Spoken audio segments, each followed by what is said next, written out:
We are live, ladies and gentlemen, netizens of the interwebs. Welcome to the Beacon Roundtable show.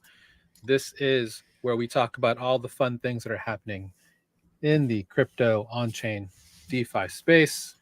Gentlemen, how are we doing today on this wonderful Wednesday? Cold? I'm doing great. I was excited to hear how Jangle's new cold plunge routine is going. There's no cold plunge routine. So you're not a believer in cold plunges. But it is now cold. It is now cold outside. So the morning jogs are, I guess, somewhat of a cold plunge. I don't think it's the same though. Do those work? Is that a I don't know. I was gonna ask you. I've heard good things. It helps the body recharge because of the shock factor.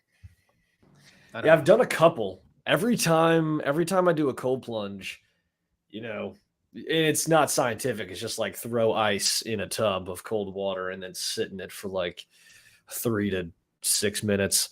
My hip always pops. I get out and my hip's like, bah, just loud as hell. So I don't know. That's the only kind of feels good. That's it. But I don't do it that often. One thing I've wanted to try is one of those like sensory deprivation chambers where you're like suspended in water. Yeah. Seems really cool. Like the salt water. Combine that with a heavy dose of psilocybin. Or like a hyperbaric chamber, something like that. Something that the low pressure to just kind of force your muscles to regenerate. Is that a thing? From what I hear. What they did to Han Solo? Put them in carbonite so you heal quickly. Funny. Andrew, what you got there on your background there, bud? Oh, that's just a llama peeking over my shoulder, buddy. Oh wow, it's Jerry Chocolate. You own that llama? Oh, you got a license for that llama? I do have a license for that llama. I own this Zoom background, or at least the NFT that this Zoom background is representing. Well, there you I go. gotta say, Django's llama's cooler than yours, unfortunately, Andrew. Oh, dang! Son. Wow, that's bold terms from a llamalet. That is subjective opinion right there. Wow. I don't know. I kind of want a drumstick. Anybody who knows what a drumstick is? Look at that. It's a chocolate dipped ice cream cone. Oh, I'm familiar. I'm familiar with drumsticks. Yeah, all right, this is not a sponsored. Okay, that's fine. Sponsored by drumsticks. It could be sponsored by llamas. I mean, you guys own who owns drumsticks? Who owns llamas? What are we gonna have a real world asset that's backed by real llamas? Tokenized llamas? Yeah. Llamas, I'm sure they produce some yield with their fur or something, right? And then you could pass that yield on to llama holders. Yeah. Llama security. A llama security. I mean, surely you could have. We've talked about the whole tokenized chickens thing. I'm sure, like, there's got to be some like homestead influencer or something who's like raising chickens and could easily turn that into an NFT project where, you get sent eggs or something by having the, I don't know. There's probably some regulations, some FDA stuff going on there. That could be you, Jangle. You could move to the Great Plains, start a llama farm, and tokenize that llama wool yield. Or whatever. What do llamas produce wool? I really don't know that much about llamas. I don't think their wool's that great. I think that they're mainly just friendly. Is their Unless main they get utility. angry and then they spit at you, right? Yeah, but I've never actually seen an angry llama. I've only ever interacted with very very nice llamas, and llamas they just want food. Yeah, they want you to. They don't really care for pets very much. They're fine with it. They're indifferent in my experience. It's the food that they want. Anyway, how's that for a cold open? Well, pretty woolly, I think. Pretty woolish. Gosh, bullish. Well, I want to thank Frank G here for the wrestling reference. I guess with my hair down, I'm looking kind of like the Undertaker.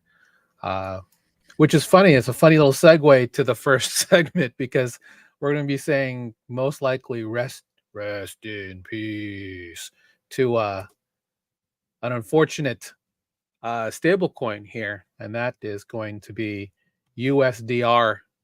We're just going to spend a little bit of time, but not a whole lot of time. Essentially, we have not been favorable to USDR and Tangible since their launch, because this is basically a stablecoin where the makeup of it is in real world assets tied to not only real estate, where we're not completely sure where it's at because I don't think it's American real estate, but also it's probably not real. Probably not. Well, it's probably in the metaverse. Probably, but also it's also made up of real world assets tied to things like chocolate and gold and wine or something like that. But here's the thing. So I guess somehow overnight, and because yesterday, because I follow Tangible on CT, full disclosure, this was what they were talking about, their weekly stats. This is what the makeup of all of their assets are from. And then somehow this Can you open morning, that again? Can you open that again? Yeah, sure. Let me just look at that. Did they have a third-party auditor that was like verifying their? I'll be honest, I don't know, but I believe the answer is yes. This is as of yesterday.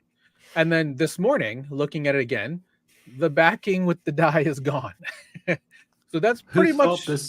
Who thought having most of the collateral in houses, real estate, was a good idea? Like, if you need to cover redemptions, you can't just sell real estate. It's just that's a terrible thing. idea. It's like collateralizing a stablecoin and NFTs. Yeah, 60% real estate, and then the 20% of the DAI is now gone. So that's caused a ton of people to run for the hills. It's depegged. USDR is now down to 50 cents on the dollar.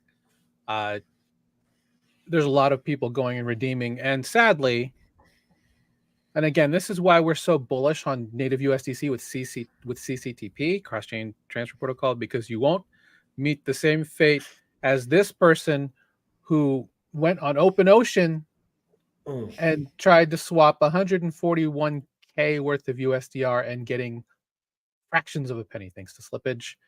Use a DEX aggregator. Use a DEX aggregator. You should have used like DeFi Llama, anything.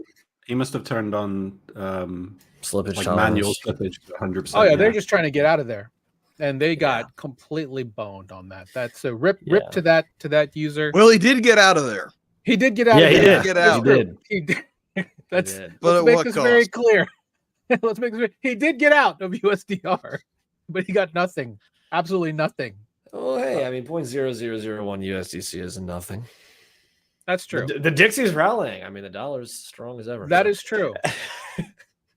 But go ahead. Can you go back to the so like I think, like Gabe said, the first problem is trying to collateralize a stable coin with such an illiquid asset class like real estate. I mean, there's costs in selling real estate and just transferring it and buying it and selling it, and there's time that's involved in selling real estate. So if you are building like a long tail risky stablecoin, then you need something that's even if you're building a stablecoin like USDC or Tether that's very widely adopted, you need to be able to service a massive amount of redemptions. I think like Tether in the tail end of 2022 had like a day, or maybe it was a 48-hour period, where they had over 10 billion in redemptions, but they've definitely redeemed multiple billions in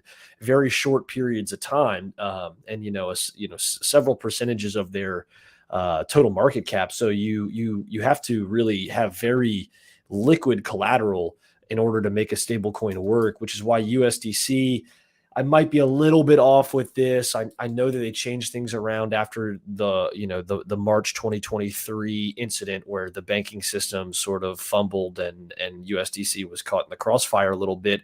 But I think USDC is something around like 20 or 25% cash in the traditional banking system in systemically important banks, and like 80% short duration T-bills that are like laddered. So it's not all like 6 months, right? It's like mostly 30 days or less T-bills, and they're laddered so that they're always constantly coming back online. So and they're always like the principal's becoming liquid cash very frequently. So it's still earning a yield, but it is fairly liquid and stable. So I think that if you're making a stable coin, then you need to have very liquid, very accessible collateral. And then, Chris, what was the second part about this? They swapped their DAI, so they did have some liquid collateral, which was DAI.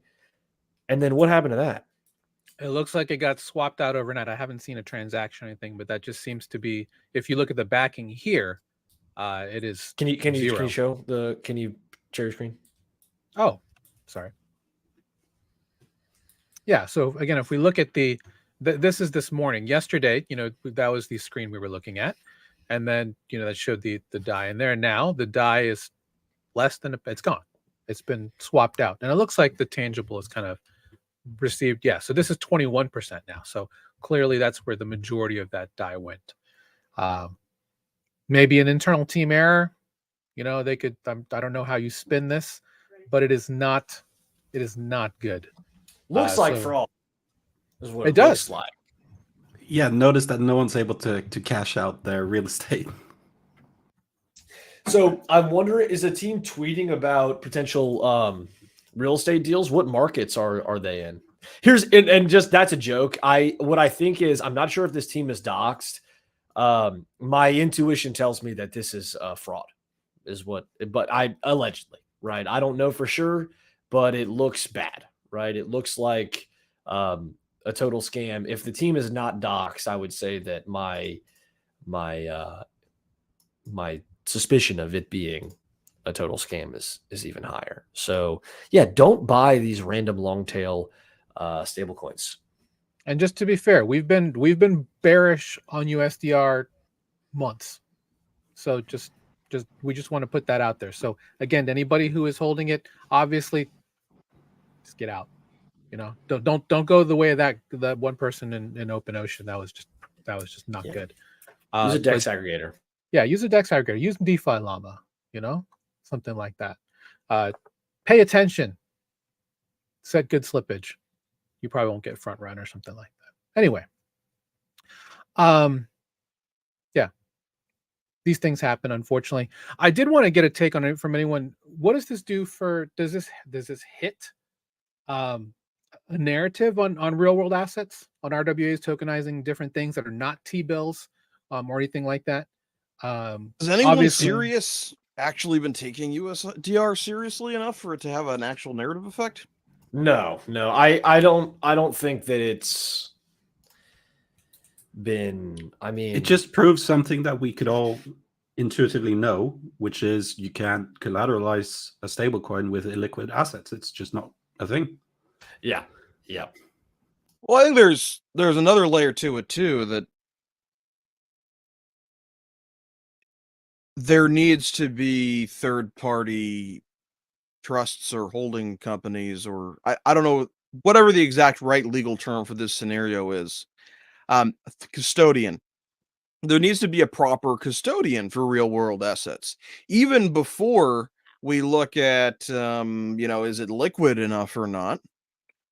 Which surely is a huge issue. But being that this looks like a straight-up rug of the DAI, it's not even the fact that the real estate is illiquid that is really the core issue.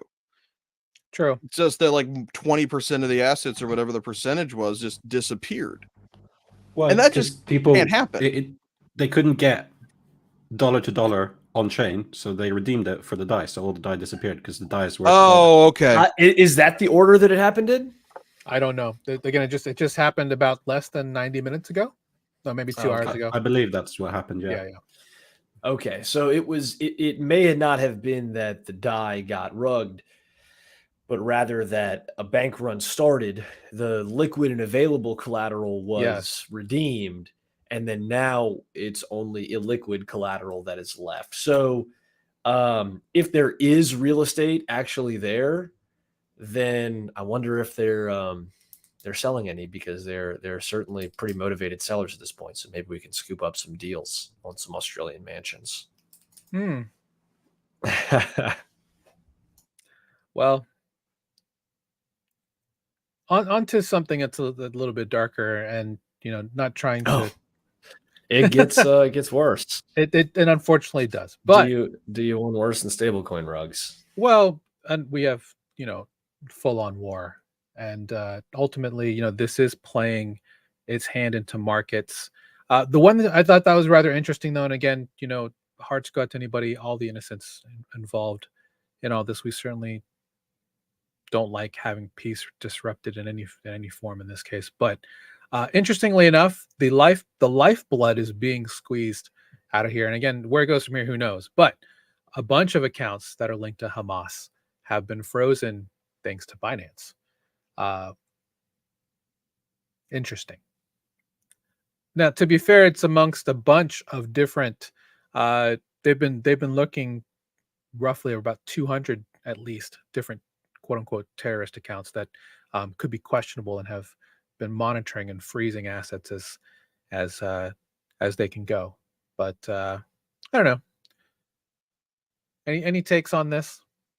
I just saw it and I thought it was interesting because obviously this will have a play possibly on global markets, but the fact that Binance has stepped in and they have cut off what is most likely possible funding here is interesting. They've done this before, right? Yeah, they have. Maybe not specifically for Hamas, but they have for a bunch of different groups. I think they specifically centralized did it for Hamas exchanges as are well, centralized, right? So if you're labeled as an international terrorist organization, your accounts might be frozen. Makes sense to me. Yeah. So, we'll see what happens from this. So I just wanted to bring this up to anybody who's watching, if they're curious about, how are they going to continue to get money? This is one way they're not. So I guess we'll see where they go from here. Yeah, if you're labeled an international terrorist organization, consider self-custody. Yeah. Well, speaking of, there's no segue here.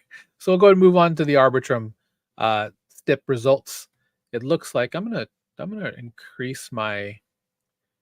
Oh no wonder I'm at 80% from my readability. Let me go to 125. There we go. The Arbitrum DAO they've voted to fund the short-term incentive program. Obviously, this was something that they were curious about. The voting started on the 5th of last week. Voting officially ends tomorrow, I believe on the 12th, for the entire round. But they have reached quorum on quite a few things now. There's a lovely dashboard here through raho.me. For anybody who's curious about this, raho.me/STIP. I'll put that here in the comments for anyone who wants to follow along.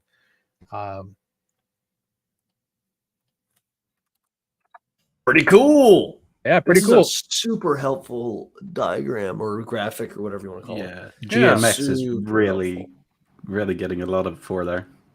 Oh, yeah, I threw it in Discord right when they, I think within like 30 minutes of them launching their proposal, saying they're asking for 12 to 14 million and they're probably going to get it. So yeah, Radiant's at 141 to 3 as well, so they're about the same ratio as GMX. Yeah. I mean, I can't really see. But like interestingly enough, that Wormhole is against, Curve is currently very on the teetering of against. Again, this is all delegate votes. Lido is on the verge of being against. They already are, but just seeing where there's still some work to be done. Obviously, there's about 24 hours left in the voting process. Seeing all the ones that are going to be going through. Magpie getting looks like they updated their ask to 1.2 million. That'll go towards all of their Arbitrum optimizing protocols. So like we're talking about RadPi, PenPi, CamPi, and whatever the other one is. It'll be interesting. Isn't it? So the one takeaway that I think is useful at a high level is it seems to be the ecosystem native projects are really dominating. And I would almost consider Trader Joe an ecosystem native project as well, because even though they started on Avalanche, they're building, I think at this point, it seems to be primarily on Arbitrum. But obviously, Radiant is passing GMX, obviously blowing it out of the water. And then, various other ecosystem native projects where you look at things like Lido, it's failing, right? And then, there's obviously this debate within the Ethereum community as, okay, Lido needs some competition. They're really right on that 1/3 of the validator network, which is a pretty critical threshold that everybody wants to keep them below. So there's like a push to diversify the liquid staking token solutions there. And there's also like, hey, they're not Arbitrum native. Curve, not Arbitrum native. Beefy, not Arbitrum native. Like these are things you would think might, get some support. They're kind of names within the overall crypto ecosystem, but or should they be given ARB tokens, and how much?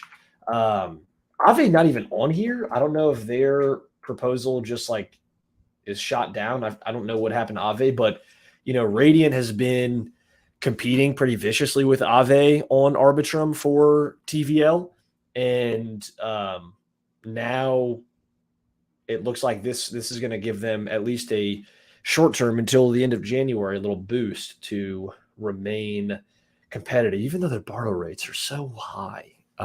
But it's because of the incentive to loop and everything. So anything else on here that I think is like worth the Mux protocol? Like that's interesting, right? Yeah.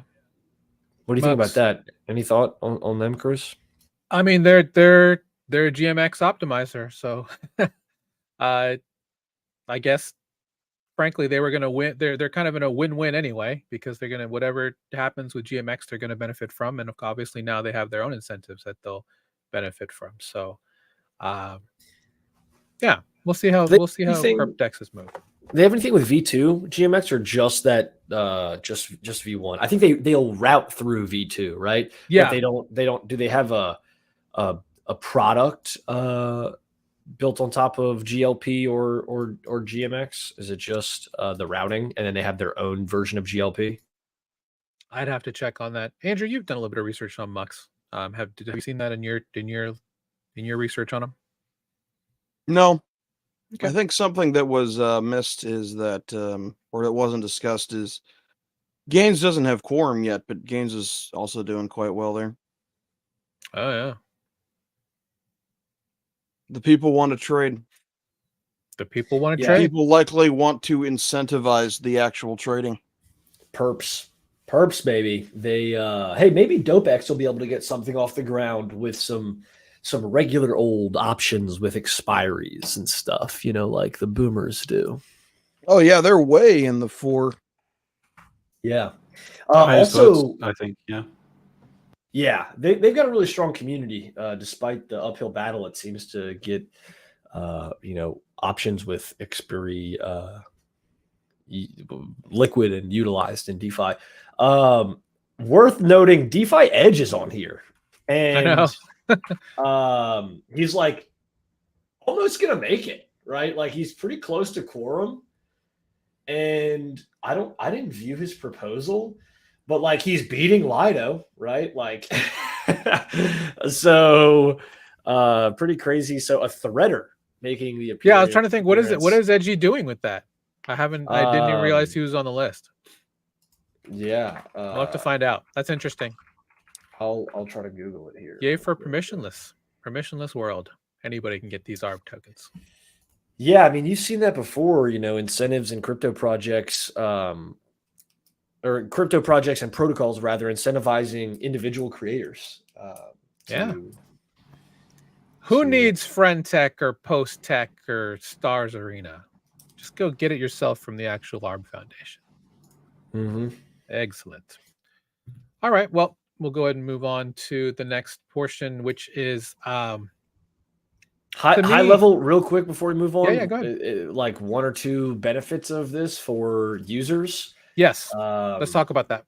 GMX will likely have boosted V2 yields to incentivize more liquidity to GMX V2. There might be some trading incentives as well. Radiant.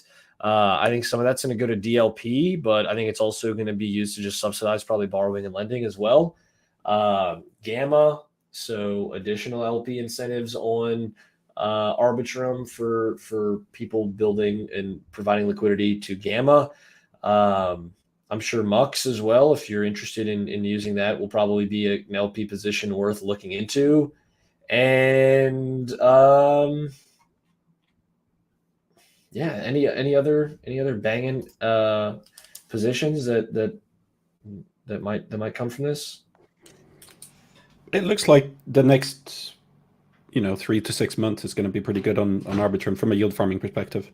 Oh, and Pendle.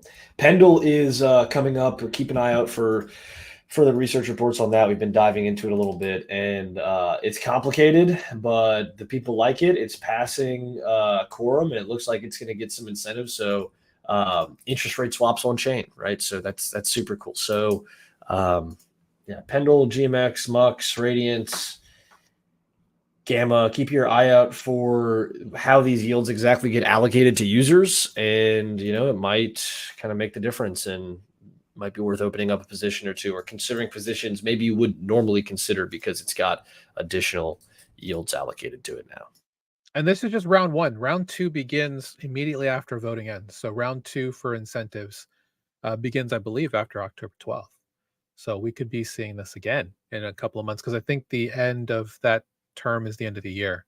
So yeah, interested to see where we go from here. Good time to get some yields if you're a yield farmer, specifically on Arbitrum 1. So okay, moving on. So and what I think is honestly when I thought about it, I'm like, it's kind of hilarious, but most people outside America may not realize this, but within America, the Trader Joe's grocery chain, been around since the late 60s, has started to sue Trader Joe, the DEX, the protocol, rather, if you want to call them a protocol. Basically, that they're going to sue them on the fact that Trader Joe's become successful based on their name. Now, I would have thought this is ironic because anyone who didn't know who Trader Joe was before, in terms of the crypto protocol and the Joe token, will most likely now know them. So they essentially are fulfilling the prophecy of them literally, building a name recognition based off of their name. With that said, I did not realize this, but do you have a Trader Joe in your area? Trader Joe's supermarket, or rather grocery market in your area? I know you don't where you are, Jangle, but do you have one in where you are, in Andrew? Oh, multiple. Okay. So I have been to them. I'm a fan. Yeah, I like them. Yeah, they're the Hawaiian shirts. Hawaiian shirts, low, budget organic. A lot of white labeling of existing products. Yeah, bear market stuff. Whole Foods, right? Bear market. It's exactly what they are. And they have been perfect. So did you? I'm gonna have to tell you guys a story about something that I did around Trader Joe when I was in college, but we'll continue for now. Well, did you know that they're? Go ahead. Okay. Yeah, I don't think the fact that they're named the same thing has contributed at all to Trader Joe, the DEX success. Exactly. Yeah, that was. Go ahead. Yeah. They may have a case in court, so they might be able to somehow prove this in court. It's more a matter of what jurisdiction could they possibly have here? And if it does pass, is there some sort of precedent that could happen with other protocols? I mean, is McDonald's going to go after every Wojak NFT artist out there for having NFTs with a McDonald's uniform on it? I mean, no, but that's not necessarily the same thing. If I created a decentralized exchange named McDonald's, this is true. They probably would. There's parody laws, right? You're allowed to it's not parody though. It's not parody. It's like there's their guy, their avatar is Joe, like a Joe man. But does it look like someone you'd find a Trader? Does it look like someone you'd find at Trader Joe's though? Honestly, kind of. Yeah, I mean, I don't know. But like, why did they name it Trader Joe's? Like, why? That's obviously, or Trader Joe, singular, not possessive. Correct. It's not called Trader Joe's. It's called Trader Joe. So, and Joe's a pretty common name. And like Trader is what's happening. Like they're trading, They claim that it's named after one of the co-founders' brothers. And I was like, right. Mm-hmm. So aren't all the owners anonymous? Kind of. I know kind of the idea of where one of them is from. Well, they're both Yeah, from, but that's not public information. no, of course not. But at the same time, it's like, of course Courts you will know. get it. Courts will get it. Yeah, I mean, but the thing is like, I mean, if you can't prove they're human, this could all just be engineered by. Oh, this is true. This could just be autonomous AI. This is true, right? Yeah. It's just how do you stew some non-humans? We've done an AMA with CryptoFish. Yeah, we have. So they're human. Voice synthesis has come a long way. I don't know. So they'll like the courts will find them. The courts will find them. It's not a you're running from the law type situation. I mean, hey, the contracts are deployed. No takesies backsies. If Trader Joe's in the contract, unless they're proxy contracts or whatever, then the code's deployed. But you can always change the UI and the labeling on the user interface that the team actually hosts and say, hey, you can't call your exchange Trader Joe. But yeah, the code's there. It's probably not changing. Weird that they didn't think about this. Time. Yeah. Trader's been a long time, right? Like 2 years? Yeah. Well, that is a long time in our world. Apparently McDonald's went after a sushi restaurant called McSushi. This might just end up being marketing for them and they end up rebranding or something. Exactly. That's like the whole, that was my whole thing. I was like, well, you've given it's an them inside job. Yeah. I'm just like, it just smells fishy. Did Trader Joe long a bunch of Joe right before this announcement? Well, I think it's gone down 4.5%, right? But let's put it this way. Does the case really say that they've gone down? Or, have they really been affected by this?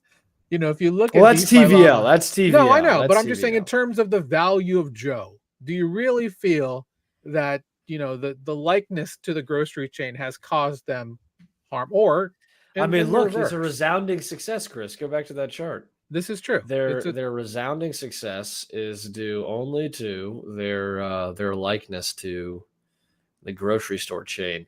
No, yeah. I don't want to poke fun at Trader Joe. Everybody, all Dex TVL looks bad when you consider the market being down and the consolidation of liquidity around a small amount of Dexes, right? So they should rebrand as Whole Coins or something. Yeah. What? How funny would that be if they just rebranded to Whole Foods Exchange? Oh my God. Yeah, just because Amazon's partnership with Avalanche is just front and center right there. And Amazon owns Whole Foods. That's true. How about Publix Exchange? Oh, that's a sweet. Publix X. Two X's? I don't know. PUBLX. There we go. We'll call it that. There we go. Publix. Publix. Just to kind of put a bow in it. Did you know that Trader Joe's is owned by Aldi? I didn't know. The Dex? No, the actual grocery store. Yeah, that was a joke. Gosh, yeah.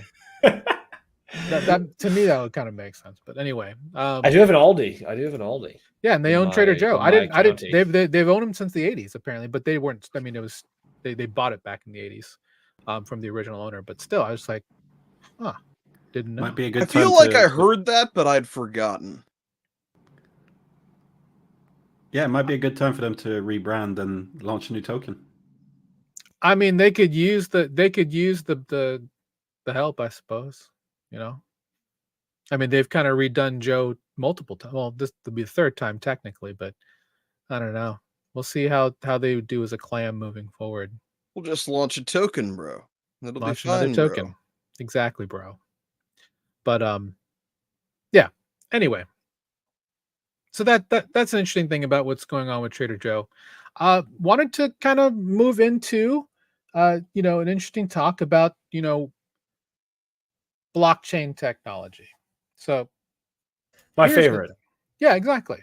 I know that anyone who's watching Dear Anon, a lot of people who are regulars here know the true power of blockchain, of on-chain finance, of DeFi.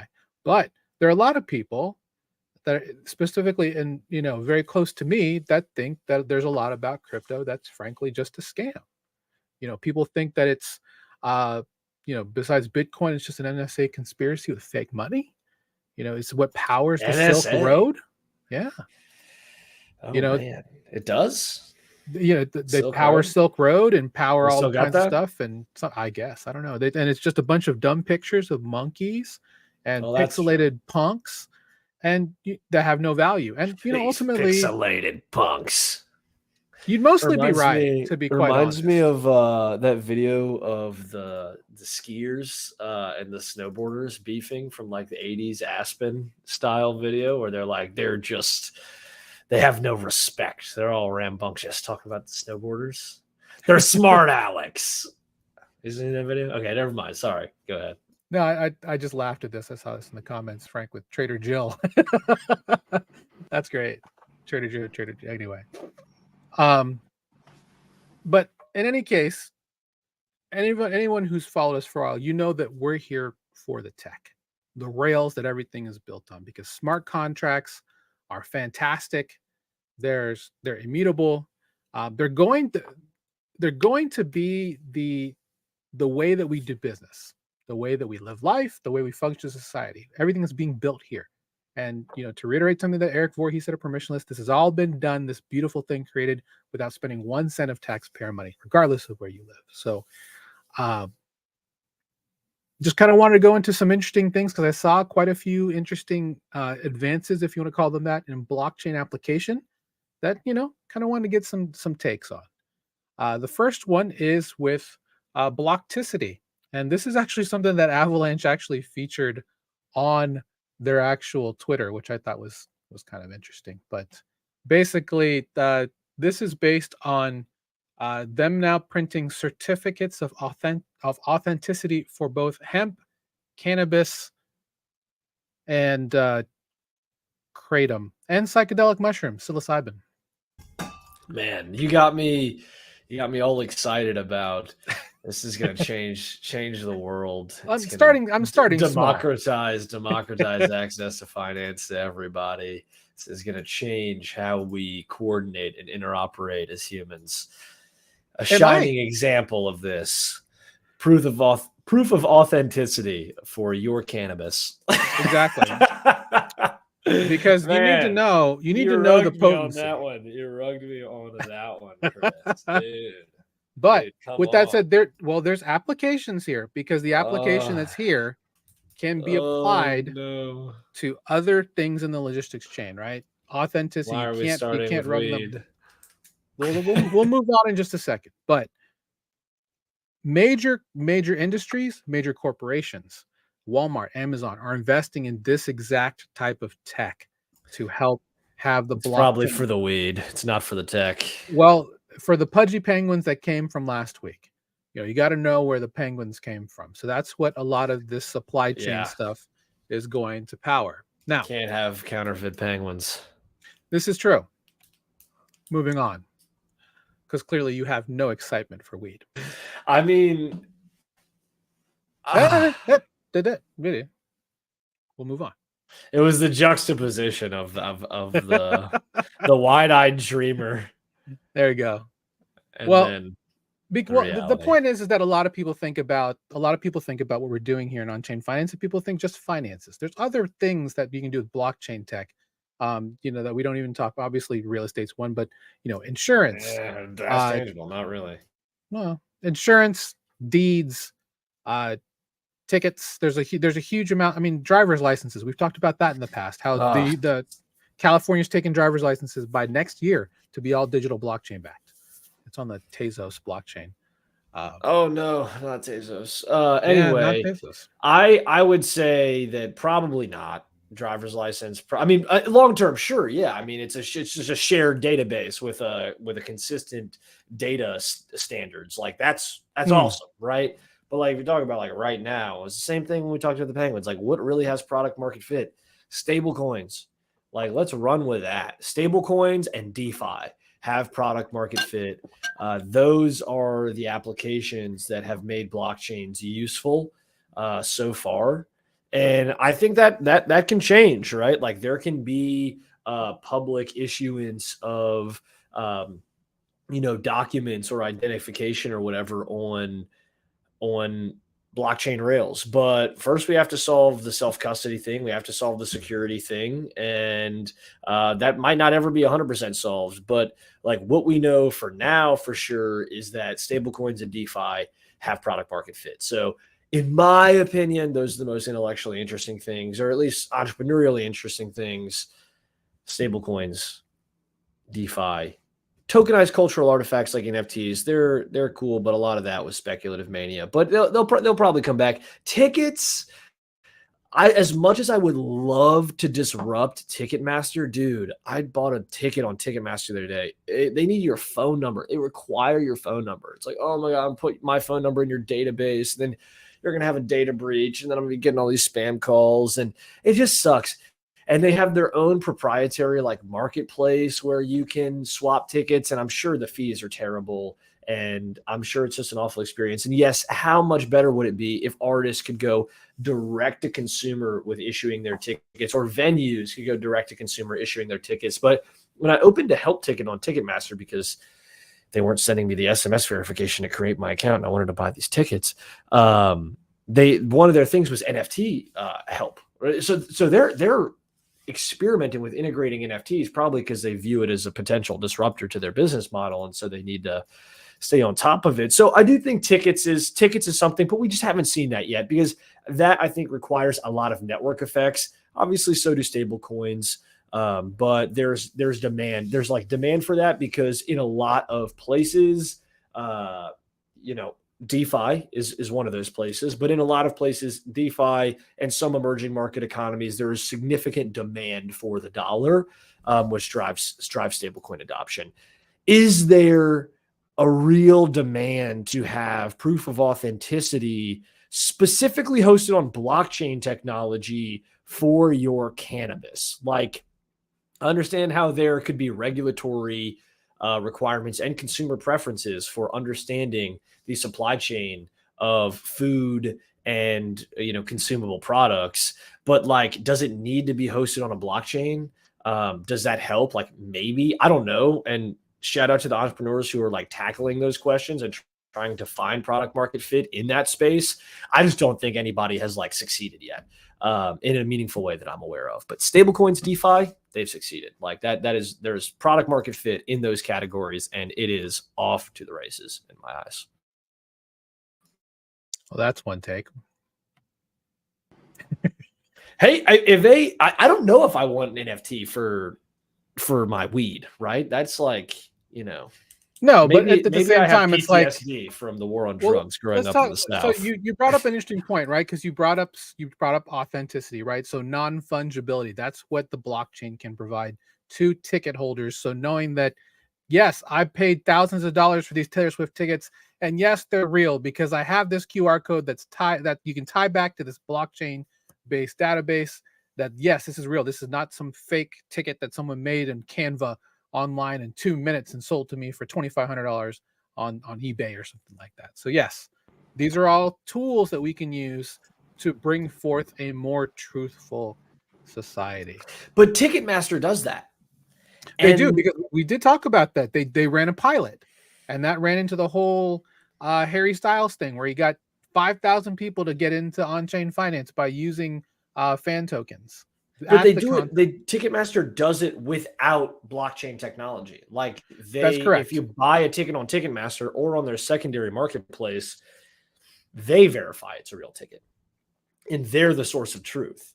And like, I think it's hard to disrupt that because there's network effects. With something like finance, there are network effects as well, and stablecoins and dollars. Like, there are network effects as well, but there is a sufficient lack of.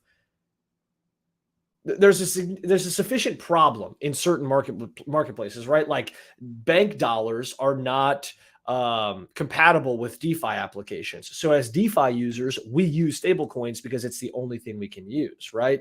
In certain emerging market economies, they might have capital controls and not be able to access dollars. So I'm just using stablecoins because like there's obvious product market fit, right? Contrast that to tickets where, yeah, like if none of this stuff existed already, then NFT infrastructure and blockchain infrastructure could be used to disrupt those industries and or deliver those products, right? But they're already addressing those problems like through something like Ticketmaster, where you can do it more efficiently because it's a centralized system.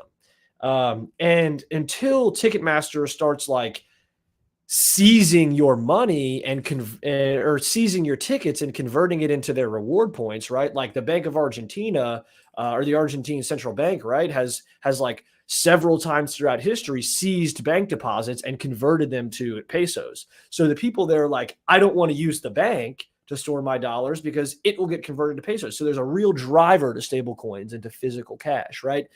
Do you have that fear that would drive you from Ticketmaster to NFTs?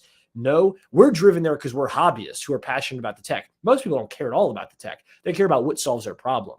And so if you're not solving a problem that isn't solved by traditional solutions, there's no reason to adopt blockchain technology just to solve that problem less efficiently, which a decentralized system will always be less efficient, all else equal. He's not wrong. Do you think this technology could be applied to give access to U.S. treasuries more on a more global scale if you minted them on chain? Oh, yeah. I mean, yeah, that's like add permissionless. Yeah, that's what everybody wanted to talk about was real world assets, which was just code for tokenized treasury bills. So yeah, that's like the number one driver of stablecoin innovation right now is how do we figure out the legal framework to tokenize stablecoins and tokenize T-bills. I mean, and like specifically right now, Tether and USDC, the market leaders don't offer any yield, right? They don't, unless you're putting that USDC on Coinbase, which is it's fine. But if you want to use it in DeFi, there's no DeFi native yield, which is, what Jeff Bezos says, your margin is my opportunity. So it creates this huge opportunity for competitors to take that yield and drive it down to the token holder, which is what STI is doing, right? For MakerDAO, which is what Frax is now doing with their V3. They're trying to implement some of these sort of things. So yeah, that is for sure the direction that a lot of people are building. Library USD. What was that? There's that one.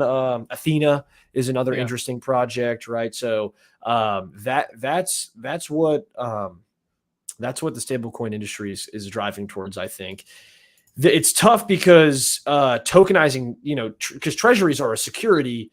So there's a lot of regulatory, funny business. There was also regulatory funny business and pain during the whole Eurodollar proliferation. Nick Carter had a wonderful talk from Token 2049. Was that what it was? I forget. Yeah, Token 2049 about comparing stable coins and Eurodollars and the Eurodollar system.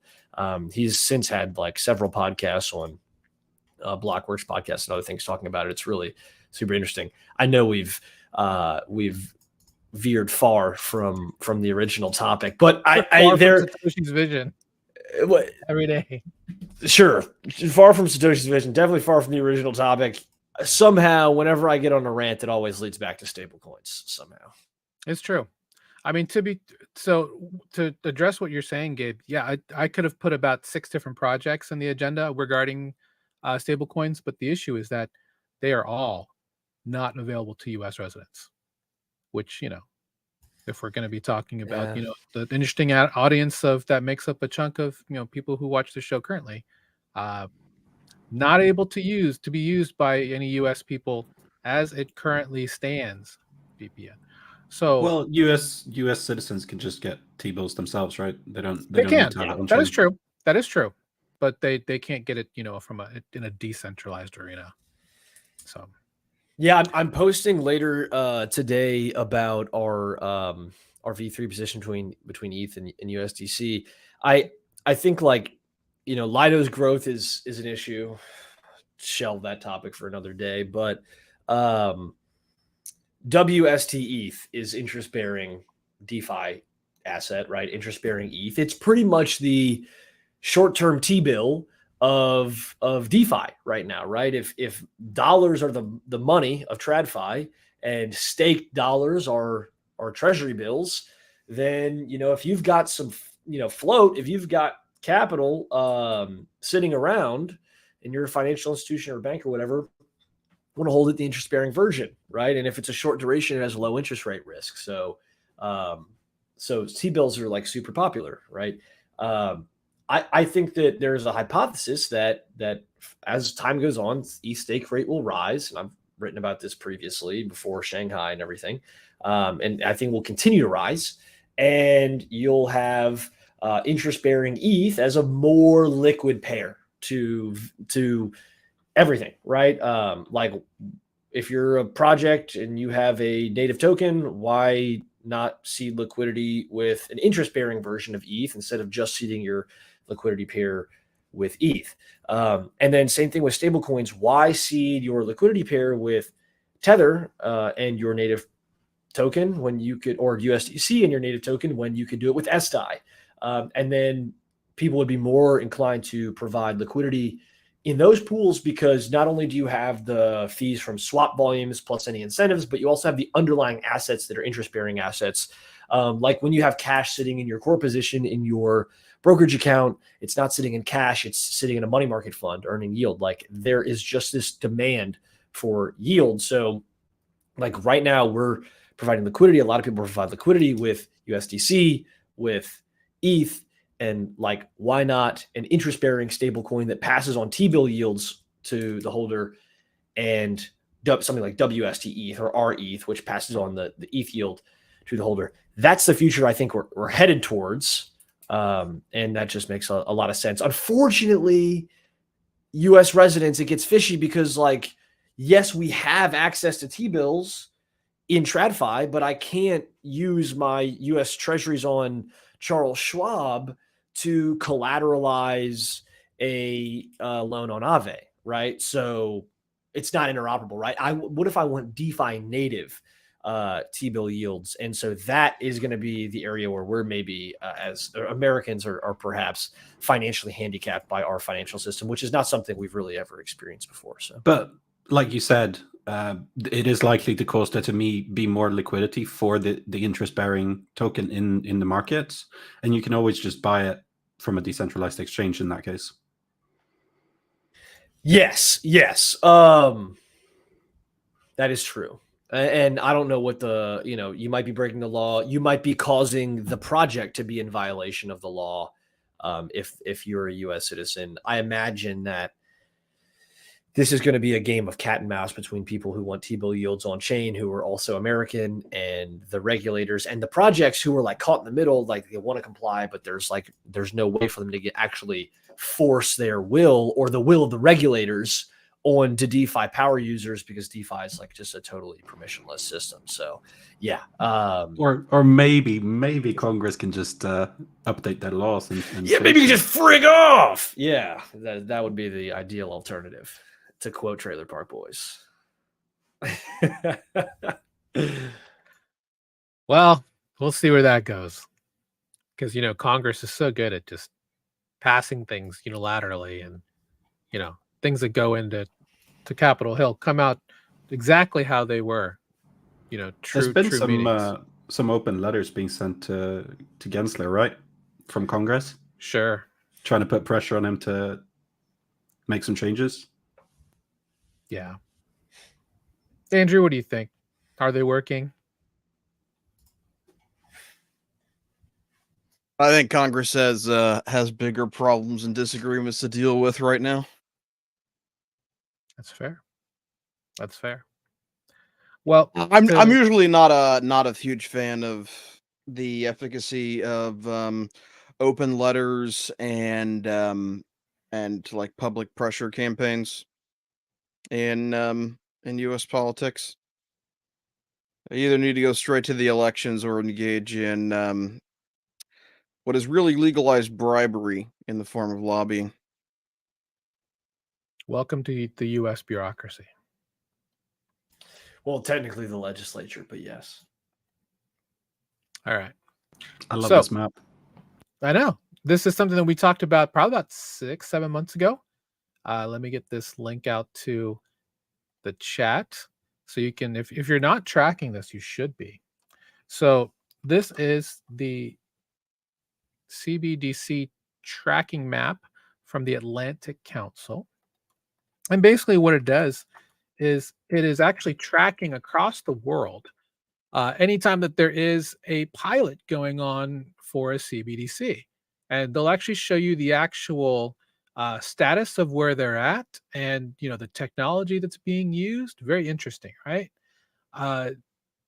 Most of the world has already done a pilot on CBDCs. It's all a matter of how they're going to make that work.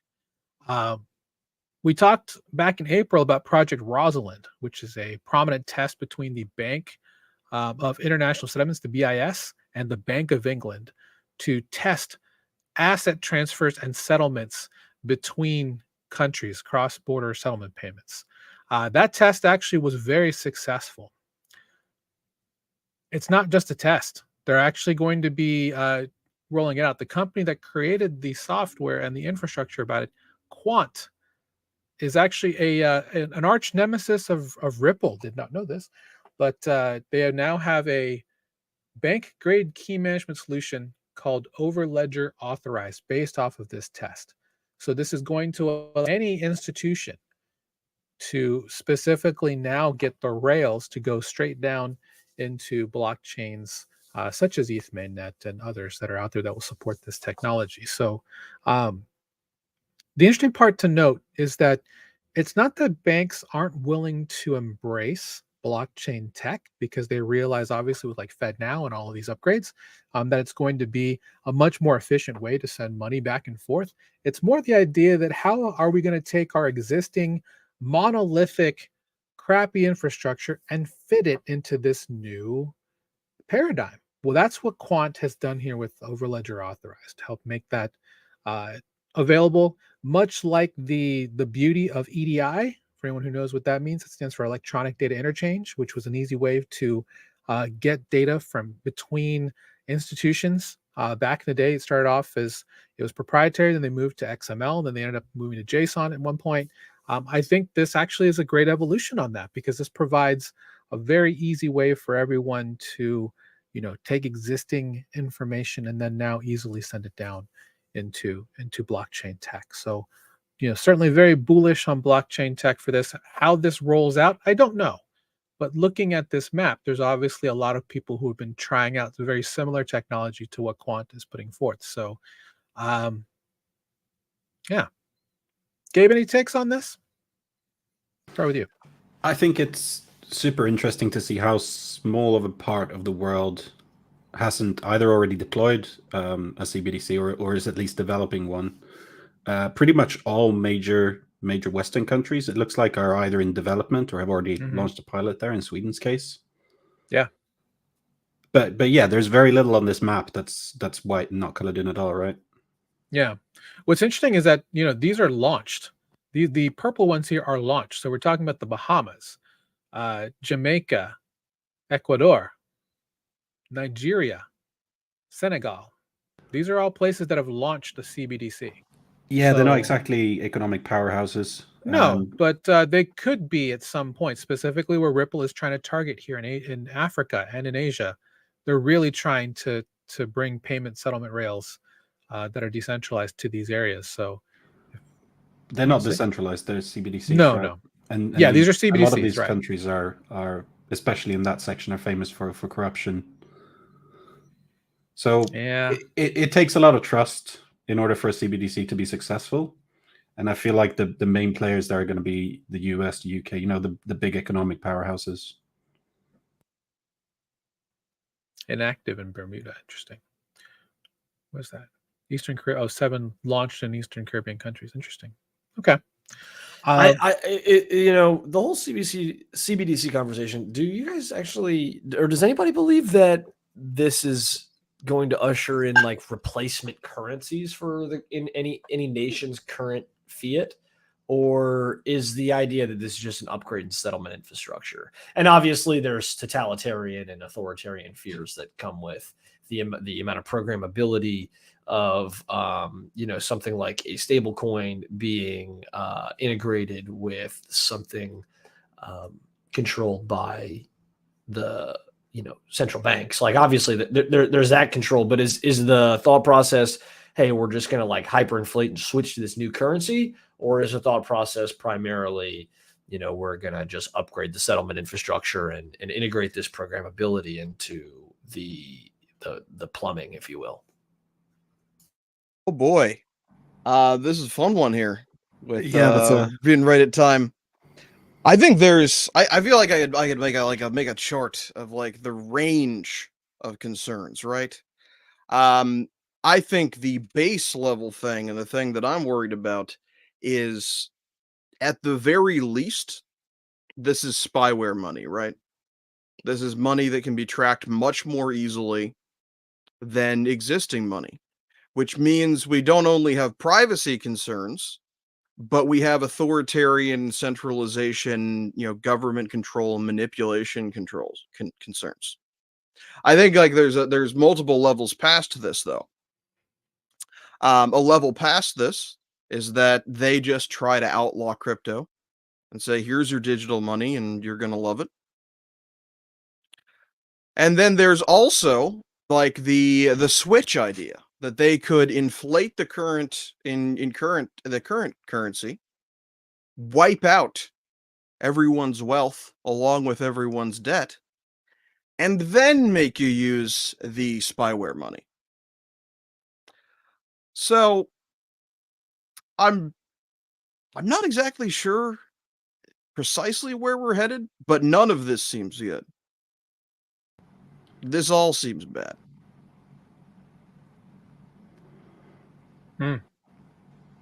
Could you imagine? And I'm not going to go down that rabbit hole. I was going to say if they just did that with CBDCs and then suddenly wiped out all college debt based off of CBDC and say, "See, we got rid of it. We got rid of it." I mean that's what I mean. It's like, are we talking about an update in the plumbing, or are we talking about fundamentally like moving money around or changing the money?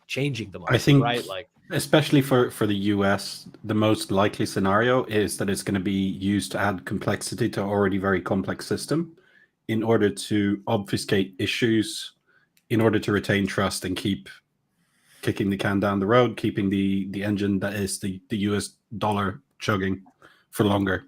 I think that is the main objective. So that's likely what's going to happen.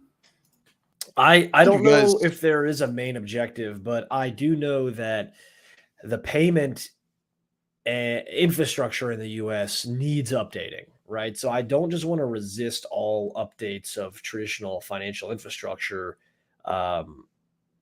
because we desperately need it, like very badly, in order to bring finance into not the future, like honestly, like the early 2000s, right? Like the most of this stuff is like 80s and 90s mainframe type infrastructure. So like there is that. But then yes, there is the concern of, okay, if you upgrade the infrastructure and the plumbing of the financial system, that becomes very modernized and programmable. The keys to that programmability are in the hands of the centralized state, especially the federal government and the central bank. Well, then you get, an authoritarian's, wet dream, if you will. You get the best tool of control, surveillance, and oppression that you could ever think up, right? So there's like this, which is what honestly is like the case in China, right? Where they have wonderful fintech apps with payments integration and very fast settlement and great settlement assurances. And it's like top down controlled by the government. And like you can get your bank account instantly, reduced in quantity if like the camera catches you jaywalking, facially recognizes that it's you, and just instantly in that moment deletes money from your bank account, right? So you get you get authoritarian use cases, but like also the infrastructure that makes that possible is badass. Not the use case of it being authoritarian, but the instantaneous interoperability and the programmability and all that stuff for entrepreneurs and for people building useful financial products. That's awesome. When the government then uses it to oppress people, that sucks. So I think the solution is, long-term, obviously, my opinion is to create a sovereign money, which would be like ETH or Bitcoin, and then have all this programmability and none of the control. So yeah, go ahead, Andrew. I know you want to say something. Oh yeah. So I think a big issue here is if you give the government a tool, it doesn't matter if they use it immediately or not. That tool is now there, and someone else can push the button. And sure, a lot of tech is cool. I think, machine learning facial recognition video is pretty cool. I don't want to live in a country like China that has them everywhere and is having everyone's move tracked everywhere tied to a social credit score. And this is like developing CBDCs, in my mind, is like developing the AI machine learning facial recognition software that, by the way, many police departments in the US are already using to identify people. Yeah. In a lot of cities, like Atlanta is like one of the most surveyed cities in the world. Atlanta, Georgia is. There's like cameras per square mile and like cameras per capita. It's like crazy. Imagine a world, right, where because you're labeled as walking into a high-risk area, your bank account, all of your digital CBDC dollars are instantly frozen. Because you flagged something that the algorithm thought was sus. Like, you can tie all of that together and you have a real totalitarian nightmare. There are many steps between here and there, I feel like, though. Because there's a lot of stuff that if they tried to do it in the US that they're already doing in China, if they tried to do those things in the US, there would be a lot more pushback. And they can't just go the same route as China and send in the military or the army. Let me tell you about the Patriot Act, Gabe. Yeah, I don't know. Like, I do think that both of you guys are right. Like, yes, the U.S. population, by and large, takes way less shit than any other population that I'm aware of, right? Any other nation state, right? Like, if you look at, and I was actually just looking at these numbers the other day, like the amount of the vaccine rates in the UK were like something like 85% or greater of the population of the UK was like vaccinated nearly about as soon as available, right? Like, and if you look at the initial vaccination rates of the United States was below 50%. So I think it ended up getting higher than 50%, like eventually. But if you're talking about like the weeks and months after the vaccine was available, and like, initially there was like a queue that got worked through pretty fast, and then like anybody could get it, like right at that time where about anybody could get it, that snapshot in time, a month or two after the vaccines were widely available, vaccination rates in the US were just below 50%. And in the UK, they were like above 85%. So I think that the United States population, like, it's a feature of the United States. And I think it's one of the reasons why we're one of the wealthiest nation on the planet, is that everybody in the United States, we're the ancestors of, or the people, if you're a first generation immigrant, who said, yeah, fuck it, I'll get on that boat, and I'll go to the new world, right? It requires a certain sense of individualism and sovereignty and self-belief, right? To immigrate to the land of opportunity. And so like, it is not to get on my high horse about how much I love America, but like, it's kind of beautiful. And it means that we don't take a lot of shit. But I think we're special, and a 50%, vaccination rate in the, weeks after the vaccine was available, when it was, still, a rush and expedited process. Not to, I don't want to get us flagged or anything, not to speak on the vaccine or anything like that, but, that's still pretty high, right? There still was a lot of like groupthink going on in the US. So we're not immune to it. I just think that we have a little bit of a buffer, and we are more prone to start lighting shit on fire if we feel like we're being oppressed, whereas other people might be corralled into, other populations might be more easily corralled.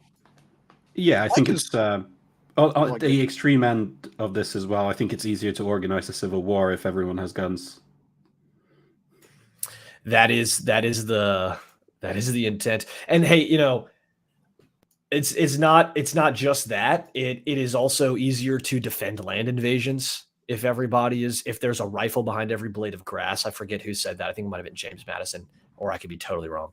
But if there's a rifle behind every blade of grass, I mean, to bring it full circle to the topic we covered earlier, like, if we are ever invaded by, not to say Mexico or Canada will ever have will ever invade us, and we also have oceans on both sides. It's like a very defensible from land invasions. But, certain things that might be happening in the world today, I don't think would be possible in America due to the amount of arms in the population. And then, yes, also logistically, it becomes a lot easier to start, guerrilla tactics if things get real bad. But I don't like that is going way down. Like, let's not aim for that, right? Like, let's take the steps necessary to build and upgrade our financial infrastructure without having to take up arms against the CBDC, right? So let's not go down that rabbit hole.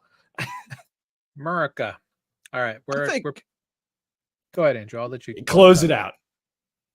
I think it would be easier to convince the American people that a currency swap is a good idea than many might think. Chris said, wiping out college debt earlier. Imagine if you told everybody we're just doing a reset. That'd be probably better for a large percentage of the population. And implementing, the technology for a CBDC just means that like that that button could be pressed more easily. And giving, what, we see the obvious signs of inflation and the potentiality of hyperinflation based on the ballooning government debt. Even if there isn't a plan, someone's hand could be pushed at some time in the future to actually do that, to just default. And then just wipe all debt to zero. I mean, a lot of debt in the United States is like leverage on strong collateral assets like real estate. And like they already did that. They already did that once. Like when they got rid of the gold standard, they basically told everyone that was holding the US dollar, like, you can't redeem this for gold anymore. Sucks to be you. But that's not what they said. They didn't say you can't redeem this for gold anymore. Sucks to be you. They said what makes a currency strong is not some metal, but it is the robustness of the economy that utilizes that currency. And that is kind of right, but it's then you take that belief to then print tons of money over time that you get issues, right? When you combine that belief with, modern monetary theory and Keynesian economics, that things become problematic, right? But I don't think a switching of the currency is very likely because it's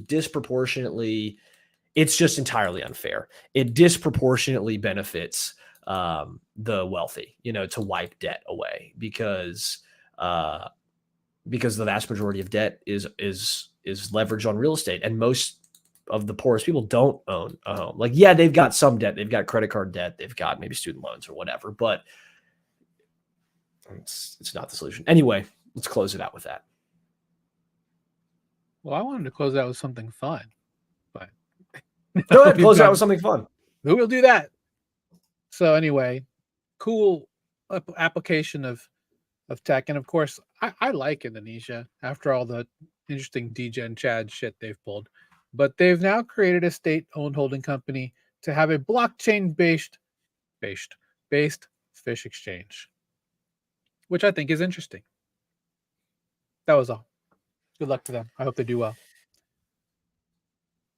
if we would love it if you would all literally click the like fish, button. literally Yeah, fish. Real fish assets. Real fish assets, real world fish. But they're using it to also make sure that you don't have fishermen who are gouging the public and, having a registry of, what they're bringing in. And Dude, anyway, you love Jangle's these just like in random. You love these random weird projects that have no product market fit. Why is that?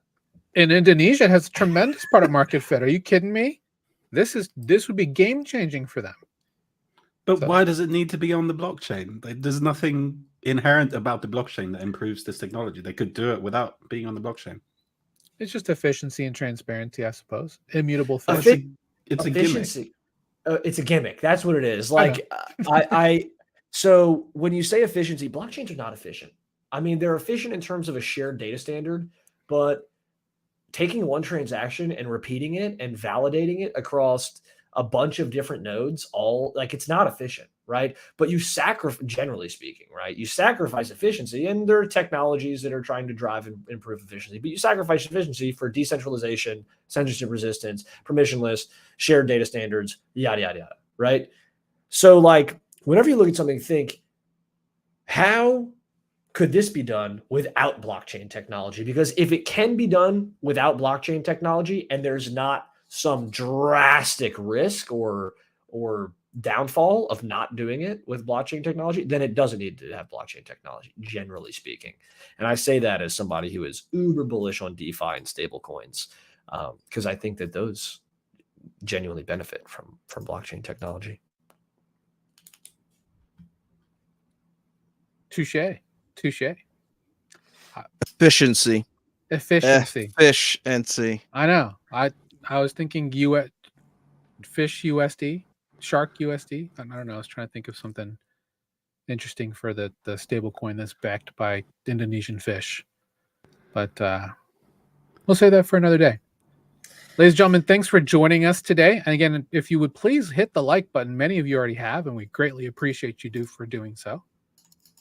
Stablecoin rugs, USDR, Arbitrum incentive programs, CBDCs, proof of authenticity, the updating of our payment infrastructure leading to potential civil war. I mean, a gambit of topics. Thanks for sticking with us. If you've watched all the way to the end here, this is you're crazy. You're crazy. This is, and for all three of you, no, there's more than three of you, but for all three of you who cared about all these topics, appreciate you. Drop a like, subscribe so that we appear in your feed. Tell your friends. Yeah, sure. Share us with some other crazy psycho techno conspiracy theorist friend of yours. People who are afraid of CBDCs. Think about the craziest friend you have. Maybe he's a retired dentist, perhaps. Share this live stream with them. And with that said, thanks. See you next week. 07. See you later.